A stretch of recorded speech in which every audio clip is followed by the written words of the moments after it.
My people, what up, though?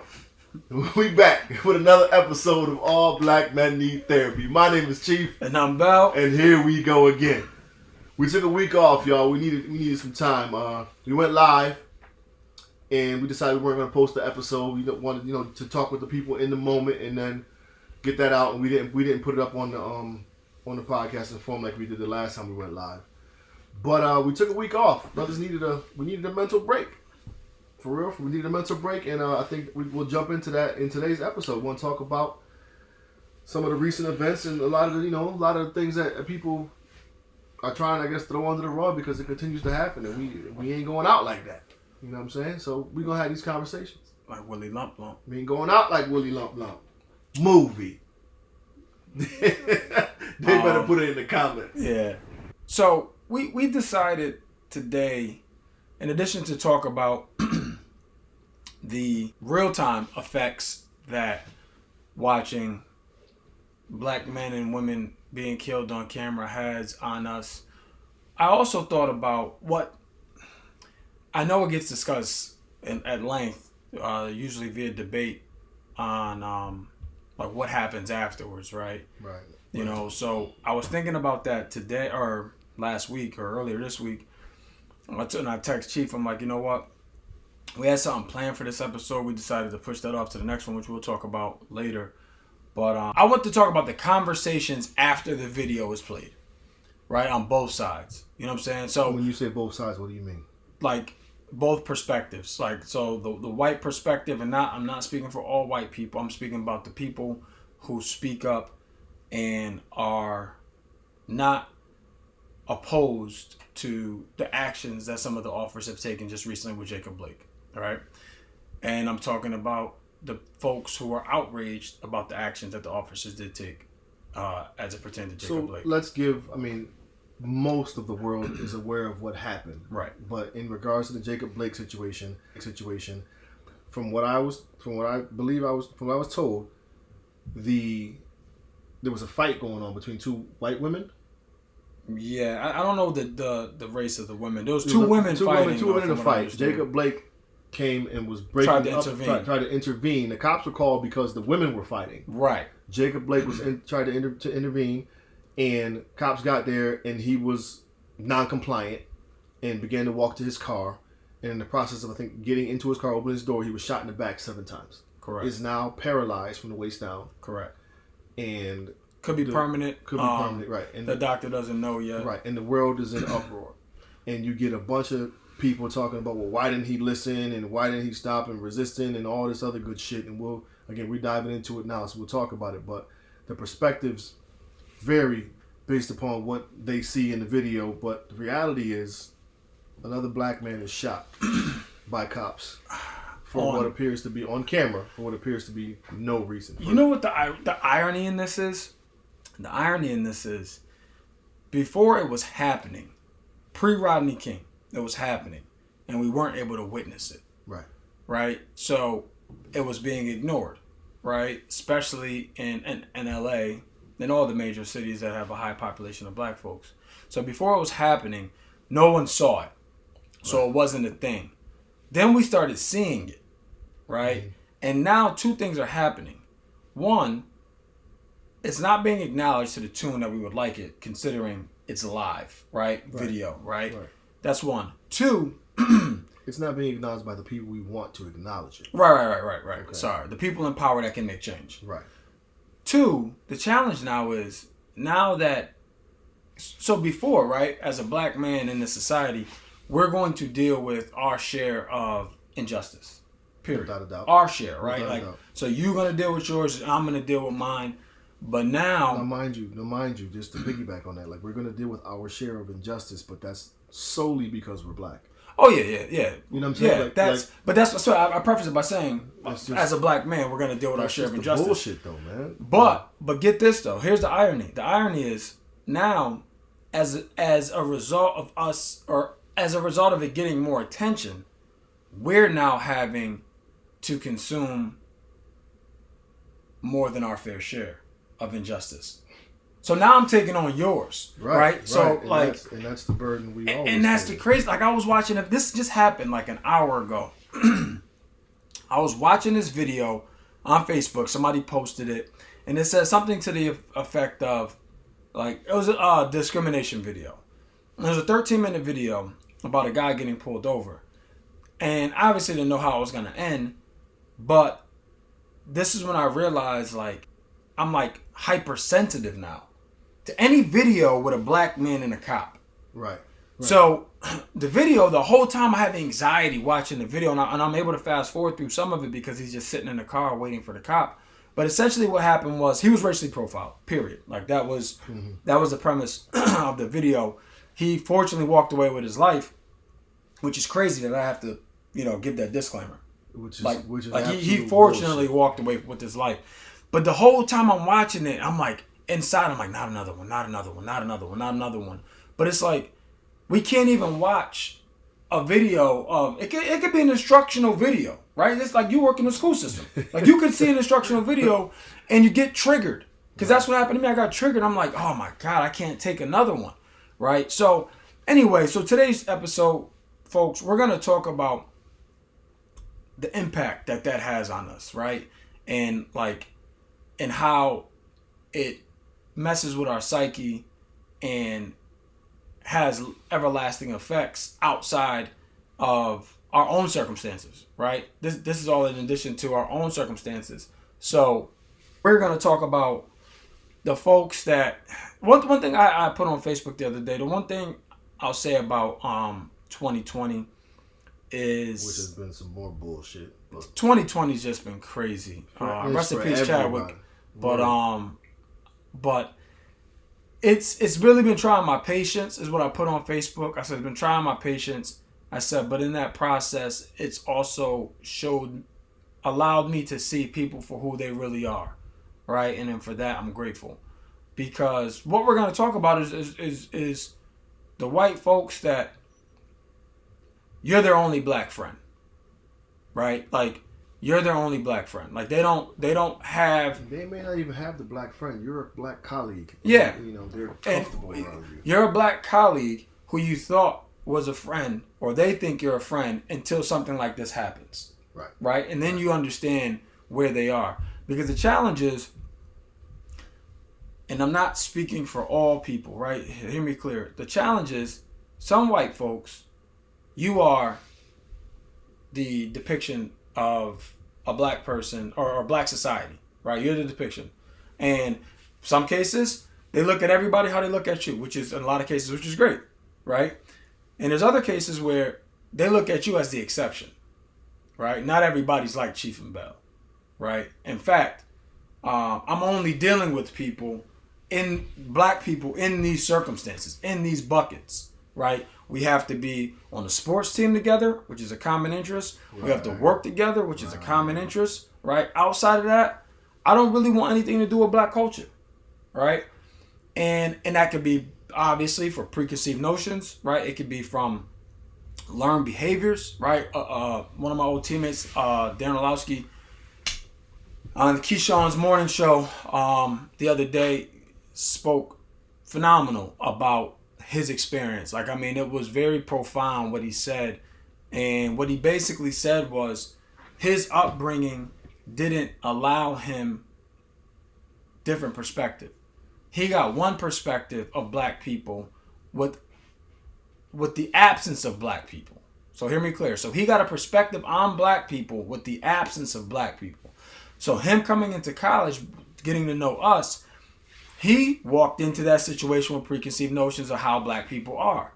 When he got to know us, he got to understand that it's nothing like what he was taught. Right. Nothing like what he learned, right? He got an understanding that, no, they're amazing human beings, right?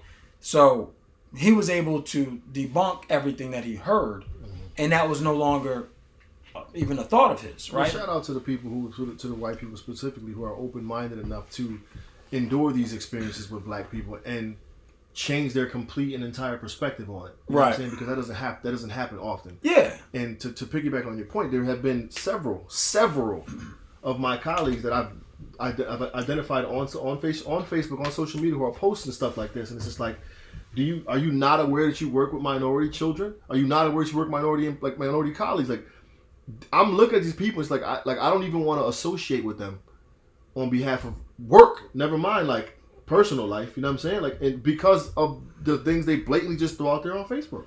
And the crazy thing is, we're entrusting our children with them. Right. Like right. to some capacity. But then there's always the me's, the Bertos, the Bryans, the Tashas who are in the building to save them when the shit hits the fan. When they see they're being treated unfairly by certain folk and they get sent to us, and then we have to sometimes, in some cases, remind them of the environment they're in. Right. You know what I'm saying? Right. And there's several, don't get me wrong, there's several of my colleagues who are absolutely awesome, my white colleagues who are absolutely awesome with my kids and get the culture and get the environment. But in recent days, there have been people posting, and it's like, wow. Yeah. There was a dude who posted a picture of a dude with knee pads on. A picture. He said, "These are my new knee pads," and it was fucking George Floyd's picture on knee pads. Who worked in the district? Are you fucking kidding me? Dead serious. Is he fired? I don't know. I believe so, but damn sure I sent the email in. You know what I'm saying? And it's just like, how the fuck can you do that? Do you not know where you work? Yeah. So what you start referencing is the school system that he works in, that I formerly worked in.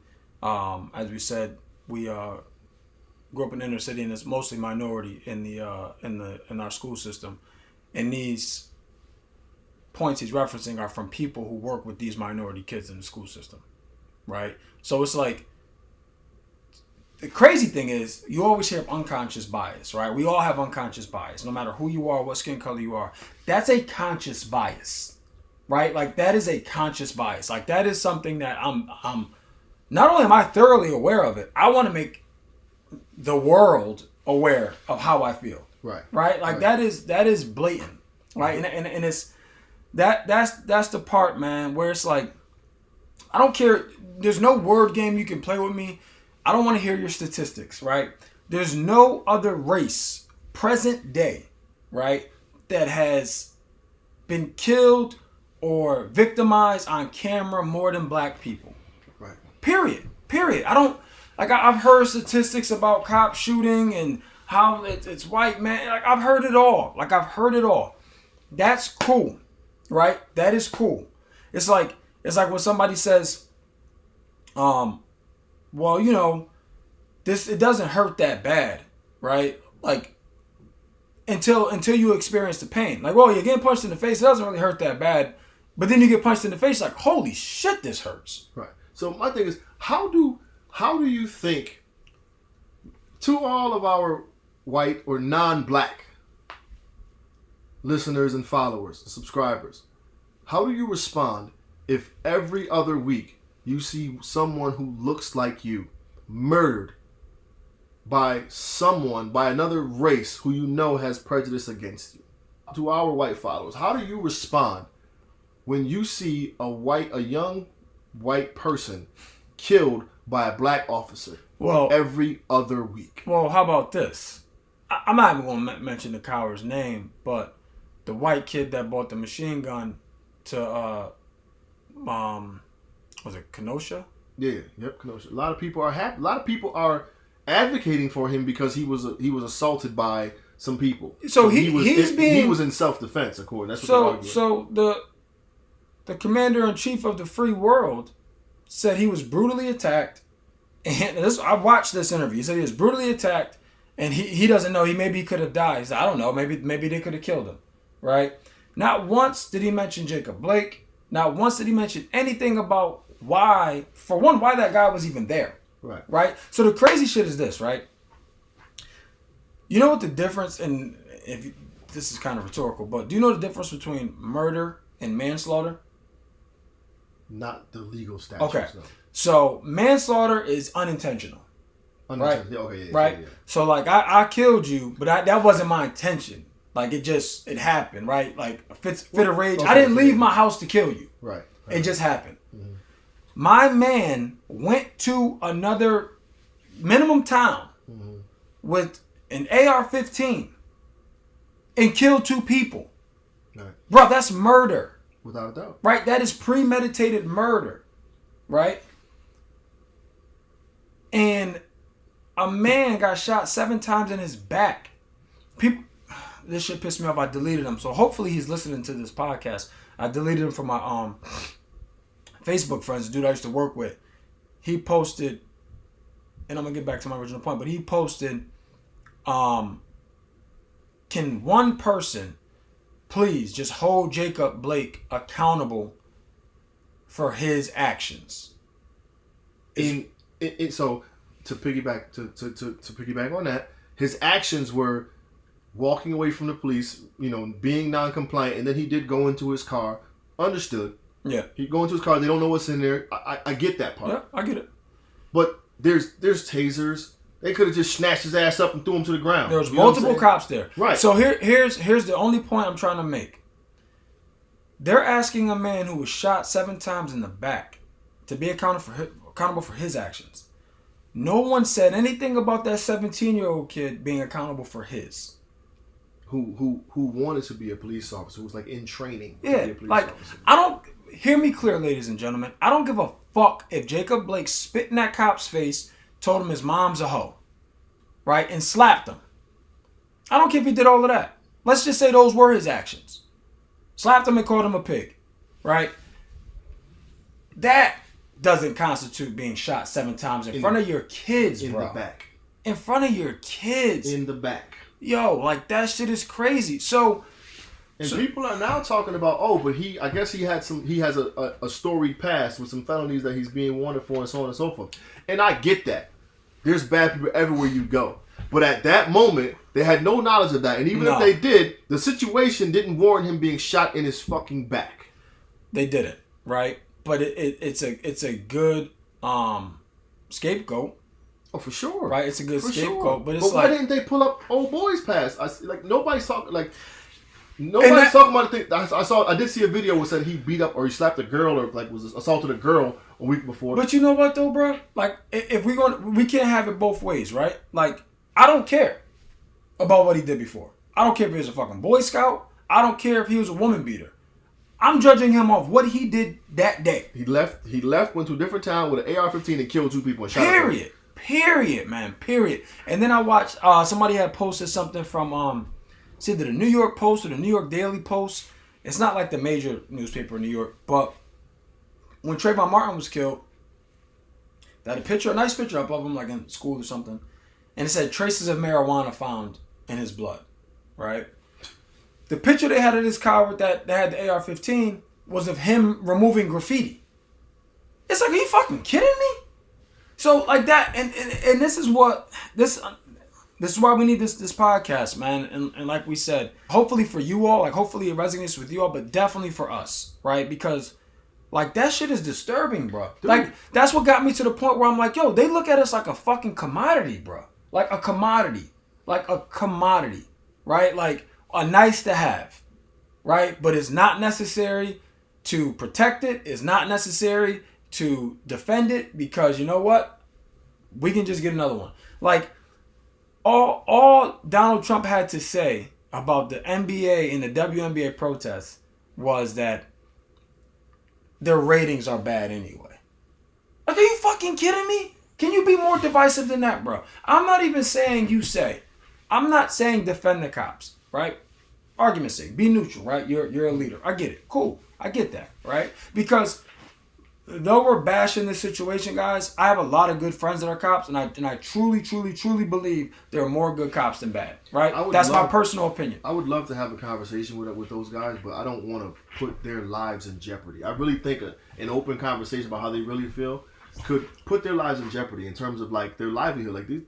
The cops is it's like a unit, man. They'll go in there and they got it's gang, man. Gang, yeah, right. You know what I'm saying? And these cats will mess around and lose their jobs and can't support their families. But I have spoken personally to them and have been enlightened on behalf of some of how they really feel and what they would do in certain situations. But in the same token, I don't want to. And they said they would actually, but I don't want to do it. Before I lose my point, the only point I'm trying to make is, it's like, as a leader, you have to find a way to bring everybody together.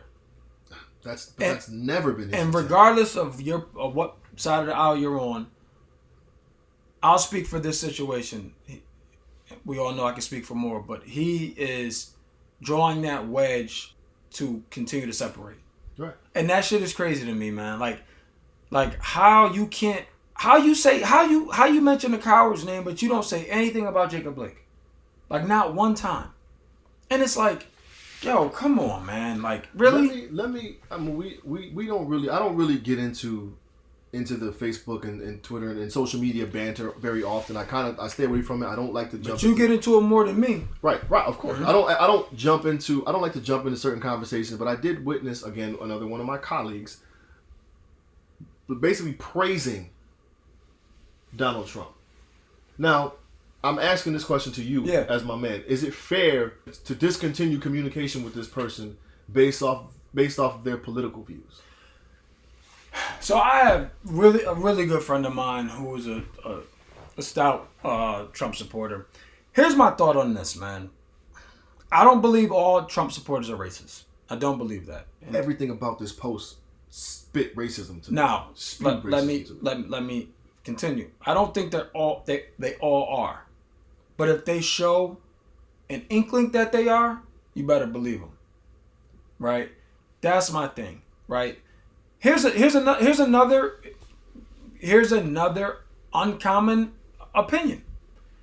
My opinion, my personal opinion, Bell's opinion is the country is more financially sound and run better with the Republican at the helm. My opinion, right? If you're in a certain tax bracket, it favors you, right? My opinion. I think that's solely pertains to those in that certain tax bracket. That's my opinion, right? Now, does that mean they're the best ones to run the country? Depends who's up. From a financial standpoint. Right? It all depends who the options are, right? And I'm a Democrat, right? Like I'm just making a point. But to answer your question, I don't think that we have to unfriend all Trump supporters. No, but I think again, like I said, if you're a Trump supporter, that means you're okay with one of the points I was going to make is being silent, right? Because if you're going to support him, that means you're supporting his actions, his moves, his thoughts, his feelings. I don't know many people who would disagree with the statement and saying Trump isn't a racist. If you ask a Trump supporter, they'll argue back and forth that he's not. Right? Like, and this is from a recent conversation I had, and I had to stop the conversation. It was a good friend of mine. It wasn't on Facebook or anything. It was literally it was actually a text message, but it's very hard. And the interesting thing is I haven't heard anything from him because he's usually very vocal on Facebook. I haven't heard anything from him about this topic with Jacob Blake, but the friend that I'm speaking of, he was very firm in the George Floyd thing, that it was wrong. There's no two ways about it, right? But it hasn't touched the Jacob Blake thing. No, and I don't know why. He texted me today just about something completely random, and I haven't talked to him yet, but I don't know. So that I struggle, man. I struggle with Trump supporters. You know what I'm saying? Like I struggle with Trump supporters, and the crazy thing is, there's a lot of people who are people of color who are stout Trump supporters. Right, but I mean, again, like in hearing you say, like I don't really struggle with Trump supporters. I struggle with blatant racists. You know what I'm saying? You have your own political views, but when your views come across as racist, that's when I have the problem with it. Because what I personally feel is happening, and this is not like anything that no one else doesn't know, is Trump is putting a battery in the backs of those covert racists. And making them feel very comfortable in their own skin. And that's one of my fears, though. How do you think you and I, no one respond to someone in the presence of us spewing that blatant racism? Like, it's hard to walk away from that. It's hard to not address that, and it's hard not to punch somebody in their mouth for some blatant, disrespectful, racist shit. So it's crazy, bro, because I've been thinking about this a lot lately. Because of the climate, right? And why is that a fucking issue? Like, why do I sit home and go, damn, I wonder what happens if I ever cross paths with a racist? Yep. I have the same thoughts. And I think it has a lot to... So first of all, guys, if you are friends with me on social media, I don't post a lot of political stuff. I don't really... I'll like things and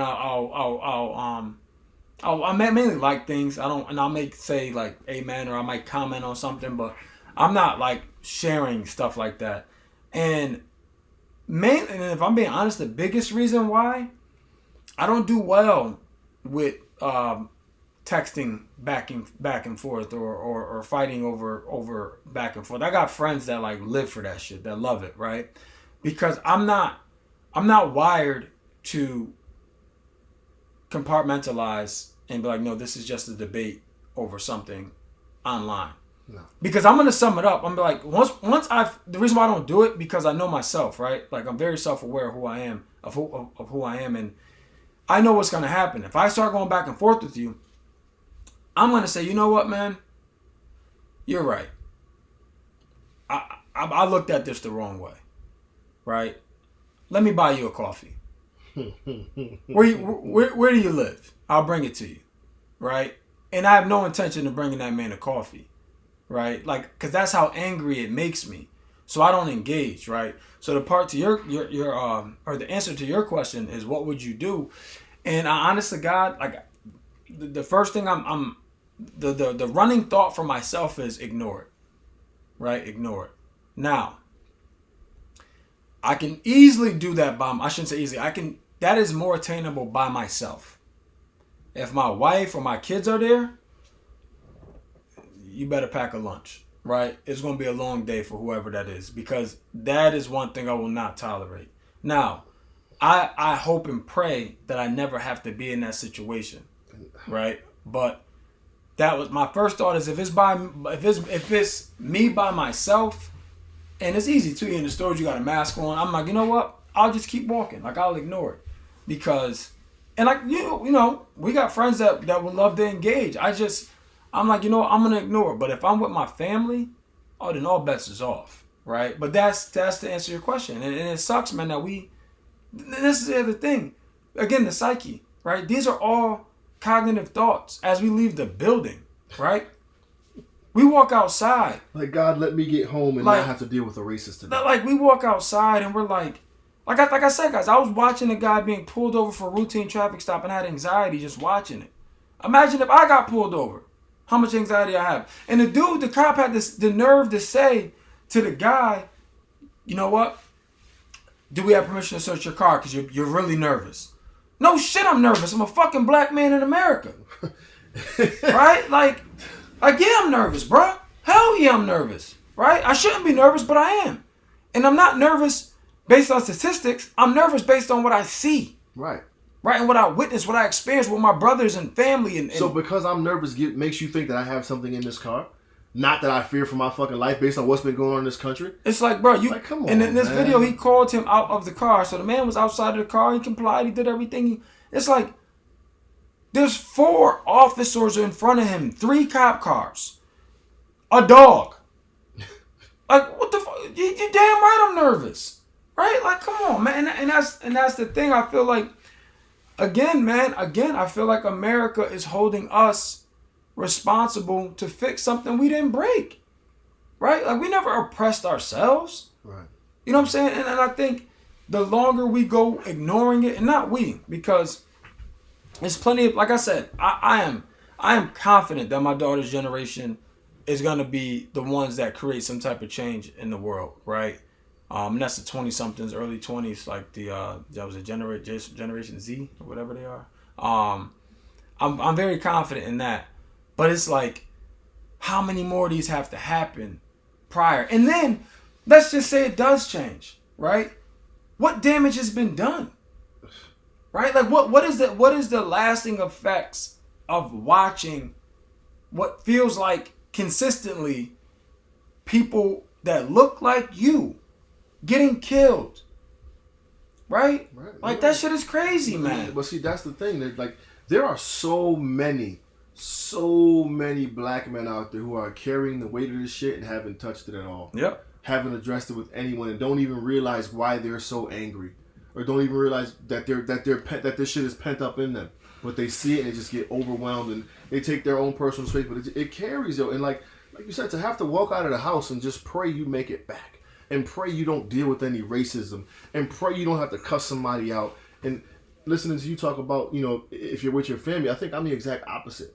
Like I think catching me by myself is more likely for me to respond than with my kids. Like when I'm with my kids, like last time I almost got into something, like I damn near gave my daughter anxiety, like traumatized my daughter. Like, she was crying and shaking for like 3 hours after I had gotten into an altercation, but yeah. So and it's like I gotta be very mindful of. See, I haven't had one of those yet, and maybe that would change my my view on it. Right. I mean, for me, it was just like, I want to teach them to defend themselves, and I got to lead by example. But in the same token, like, we ain't small men. You know what I'm saying? And the dude wasn't like he wasn't a little dude, but I had to like poke my chest out a little bit, like, no, I don't know who you think you're talking to, and like invade his space and kind of let him know what's going on. And when I got close, my daughter like panicked and freaked. So I don't want to put myself in a situation. So it's crazy how we share similar mindsets, but in that regards, what I'm saying, it's like we got two different perspectives on it.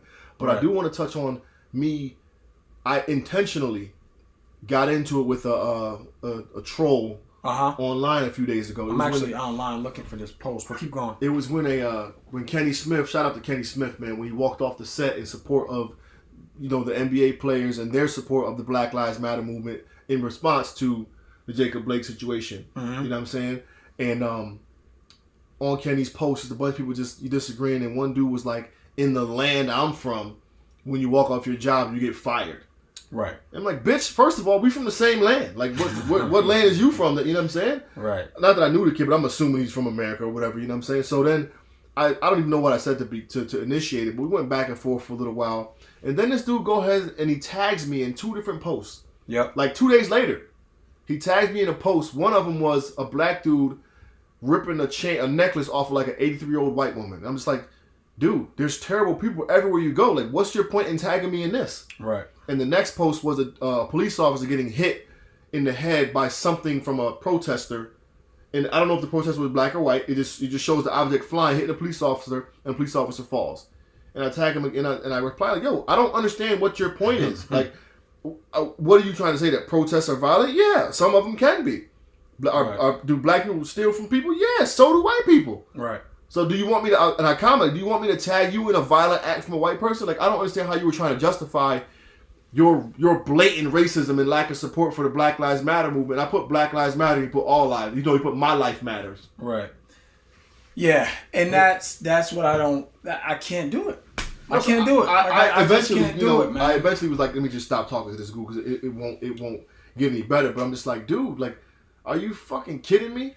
You know what perpetuates this though? Like, what perpetuates this oppression to me is those conversations, right? And here's why.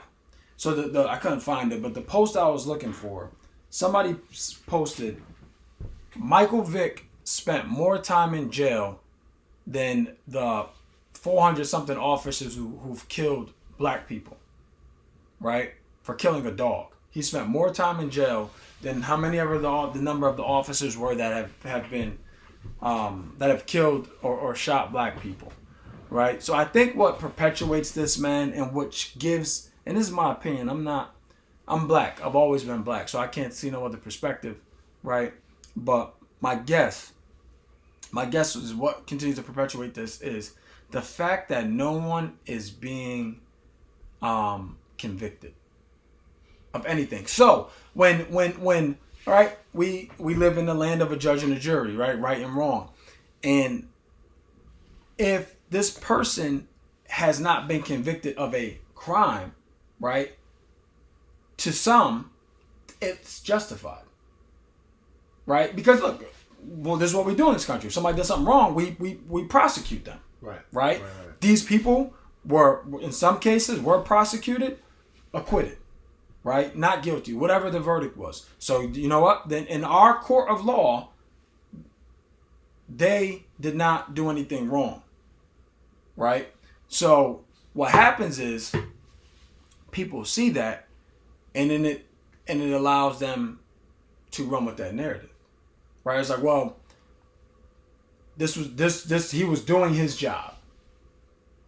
A jury of your peers said he was doing his job. Whose peers though? It's irrelevant. I know what you're saying, though. Right. I know what you're saying. Right. But that's the problem, and I think that's where the anguish comes in from us, like our people. It's like, thinking about a quote, the quote from Juice, where it's like when Bishop Tupac and Juice was like, people killing us in the street, you don't even give a fuck, right? And that's exactly what's happening.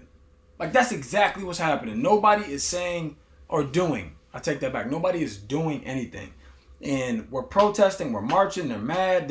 There's nothing we can do that's right, and it's like we're screaming, help us, and nobody's listening, right? And then the powers that be who have opportunity to do something about it, they're not, right? And it's like, man, it's like what more to go? It goes back to your point, right? Where you asked earlier, if somebody who looked like them, if this was happening by the opposite race, what would their reaction be? The country is in an uproar, fam. I promise you, and it's gonna happen, unfortunately. But I promise you that when the first black cop shoots a presumably innocent white child, white person, the country is going to be in an uproar.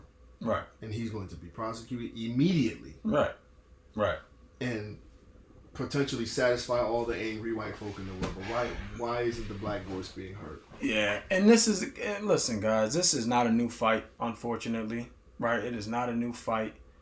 And it's like, think about it. It hasn't been that long since we've gotten our civil rights. Civil rights, bro.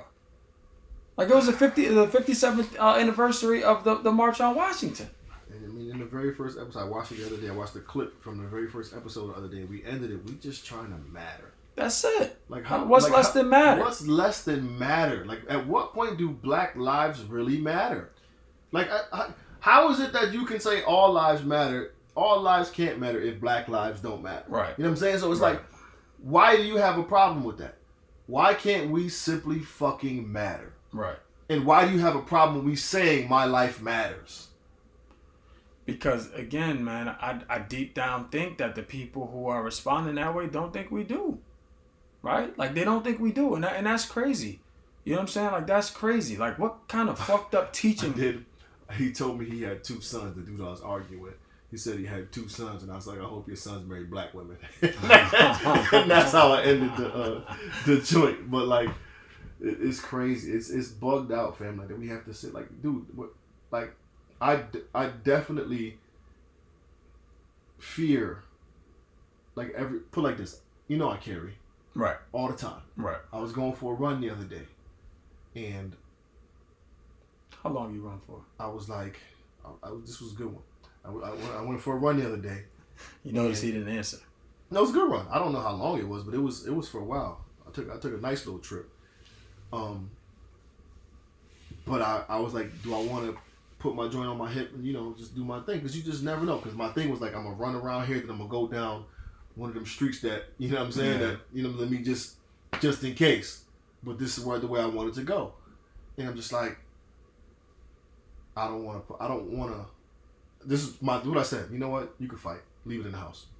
I be bringing my knife with me. Yeah, but I'm just like, why? Yeah. Like, why am I having to worry about I was literally like, yo, you know what? You can fight. Leave it in the house. Because just in case, something breaks out and like you get stopped by police running or something. Like, I can't run. I can't run and not have to. You know what I'm saying? Like, come on. Then what it was, like, I got to carry my wallet too. Then because if I got my pistol, I got to have my license, just been too my much permit stuff. on me. And I'm just like, you know what? You can fight. Leave it at home. But we shouldn't have to think like that. Like, you have the right to protect yourself. The right to carry arms. I got a permit that says so. But I'm afraid to carry because I'm afraid I'd lose my life for an innocent jog. Here's the thing too, it's like these are all those feelings and thoughts aren't gonna go anywhere. And guess who else is gonna they just get heightened, Bell. And guess who else is gonna have those same feelings and thoughts? Your sons. My kids. Right? Like it's crazy, man. Like, and the crazy part is my kids is light skinned. Yeah. But to them you still consider black. Yeah. It don't make a difference. If you have one drop of black blood, you're black. You're black. Like this was back during the slave times. When it came to this, whatever. So Pete, Pete, this is how I know my kids are intuitive and they're paying attention. We go to a drive-in movie in Manchester the other day. We're watching The Lion King. The Lion King. And when Mufasa dies, and MJ says something like, she's like, Daddy, I don't know. I'm about to fucking cry right, tear up right now. She's like, I couldn't imagine living life without you. She's like, I couldn't imagine you being killed. And then my son, Major, goes, being shot by the police? Jesus Christ. My son is 6. And I just kind of like hugged him like, Daddy's gonna be here. I'm Superman. Just made a joke out of it, made light of it. But dog, that shit tore me up, fam. My son is 6. And, you know, that's crazy. And he was like, you mean being shot by the police? And the crazy shit is, bro, you're an upstanding citizen. Right? Like a pillar in the community. And know how to respond when the police interact. But like, yeah, but regardless of that, right? Like, he has no reason to feel that you would have a negative run-in with the police. Like, not based on your lifestyle, only based on what he's seeing and hearing. Well, I haven't talked to them about that situation. Bro, like there's so many situations that happen, unfortunately, you're not going to be able to monitor all of them. Right? So even if you don't talk to him about it, that shit is everywhere, fam. Like, there's nothing you can do to stop him from receiving at least a sprinkle of that information. So I haven't talked. I was actually, you know what the thing was, I was gonna call you and Austin talk about it and just see, because I gotta have the conversation with him now. Where do you hear from what happened? Clearly he's hearing about it from somewhere. Where do you see it? How it happened? We gotta have that conversation. But I knew watching The Lion King wasn't the fucking moment. Like, it was really like, that was my moment to, like, it was a fatherhood event, like dad hero type thing. You know what I'm saying? Shout out to my homie Mira, he invited me and whatnot. But like, it was like we all had like dad hero shirts on. Like, it was a good time. So I was trying to really capitalize on that moment and not really bring it up. But I have to now have this conversation. Oh yeah, you have to. I mean, shit. You know what, man? He's 6, Bell. Unfortunately, man, that conversation sooner than later, unfortunately, can only benefit him. You know what I'm saying? Which is crazy. But then the flip side is, and not even the flip side, but the question I would have is, are white fathers having a conversation with their kids about the injustices of black men and black people? I don't think so. Right? Remember when we had that conversation at the restaurant a while ago? We brought that up. Remember? What conversation? In Manchester, the restaurant we went to. In Manchester? Yeah. Oh, yeah. And it was cool. We had one of our white friends call us in. They were like, really wanted to hear our perspective on the George Floyd situation at the time and kind of how we were feeling and what's going on. And I was like, yo, you don't have to talk to your sons about how to respond when getting pulled over by the police. Right. I'm like, you don't ever have to worry about, you don't have a legit fear that runs through your body when you see sirens coming at you from the opposite side of the road. You don't have that type of anxiety. You ever get pulled over, at no point do you genuinely fear for your life. At no point are you like, nah, I might not make it out of this traffic stop. Yeah. I don't want to keep going on this. I think you guys get our point. I'm fucking frustrated and angry as hell. It's frustrating, and I'll say this: I appreciate all my white friends that are allies. I appreciate every single one of you. Right? I love all of you guys. I appreciate what you're trying to do. Unfortunately, I wish some of your friends wouldn't be silent. Right? And I know a lot. The people I'm referencing, I know you're pushing the envelope. But all I'll say is, like, my final thought. Like, let's just be human beings, like decent human beings, and understand that there's going to be bad apples, period, right? Unfortunately, in our law enforcement, we can't afford any, right? Because a bad apple could be equivalent to a lost life, right? And there's no coming back from that. I saw something today and it said not all cops are bad cops, and we know that. But like you tell us, you fit the description. Yeah. You know what I'm saying? And it's just like, we don't obviously don't want to be those people. But to coincide with what you just said, I saw another quote today and it said, my kind people are my kind of people. And that's just it. Kind people are my kind of people. I barked at my daughter the other day because she woke up with an attitude and like gave her mom an attitude, and I barked at her like, you got to control that, because you woke up on the wrong side of the bed don't mean anybody should feel the effects of that. Right. Channel your energy and be kind to people. We had a conversation about just constantly being kind to people, man. So Kind people are my kind of people, and it's about time for the world to exhibit some kindness on all ends of the spectrum, because we tired, yo. Or and then that's the best adjective, tired. Like, and you know, when you get tired, you start to do things that you normally wouldn't do, right? Like my coach used to say, you gotta get your wind. You gotta make sure you're in shape, because when you're tired, you get sloppy, right? You're not a Simon Sharp. So what people do from sleep deprivation, right, sometimes can't be controlled, and that's what we're facing right now. And these are the people that you're going to be encountering, right, until something gets done. Right, and in this phase, like the angry black man, black woman is like a, as much as it's a stereotype. It's just cause. It's just cause. You're right. Absolutely right. That's period. It's just cause. And there's nobody. That's not even the common denominator at this point, because it's like. Yeah, it's like our current way of life. Unfortunately. Right. That's all I got. But what we will say, guys, this was a event session. Yeah, thank you. This was an event session, and a little heavy, right? But we're gonna close out our season next week with an episode I'm looking forward to. Hopefully it doesn't get too, Yeah, so we decided that just in comments that we've read and in emails we've gotten, that we're going to bring our daughters on the podcast and ask some questions, and you guys can get witness to our relationships with them and see how, just see the type of bond that we actually do have, and we're not just blowing smoke when we say, we really love our kids. Like, so we got some questions that we're going to ask them, some questions they're going to ask us. If you have any questions that you want to know, or are interested to know about our relationships or whatever, and think that'd be good, be good for us to talk about during the thing, please email us at allblackmenneedtherapy@gmail.com.